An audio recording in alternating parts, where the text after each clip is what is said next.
বাংলায় কবি পাওয়া যায়, চিত্র পরিচালক পাওয়া যায়, রাজনীতিক পাওয়া যায়, আর পাওয়া যায় আন্দোলনকারী। আমেরিকার বোমাবাজি থেকে হাসপাতাল, সব ব্যাপারেই আমরা আন্দোলনে সিদ্ধহস্ত। কিন্তু বাঙালি ব্যবসায়ী দুবিন্দিও পাওয়া যাবে না। ব্যবসা বলতে আমরা মিষ্টির দোকান কিংবা লিটল ম্যাগাজিনের কথা বলছি না। সেই সব ব্যবসার মাপ বছরে মেরে কেটে 100 কোটি টাকা। কিন্তু এমন একজন বাঙালি আছেন যার ব্যবসার পরিমাণ নজরে পড়ার মতো।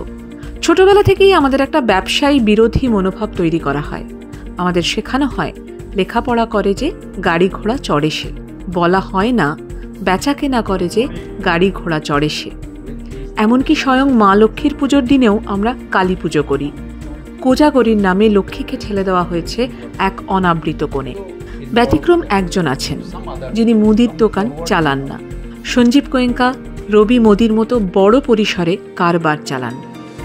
40,000 কোটি টাকার উপর ব্যবসা করেন। 10 বছর ধরে ক্রমাগত বৃদ্ধি পাচ্ছে তার বিষয় আশয়। বছরের বেস্ট নন, দশকের বেস্ট হলেন চন্দ্রশেখর ঘোষ।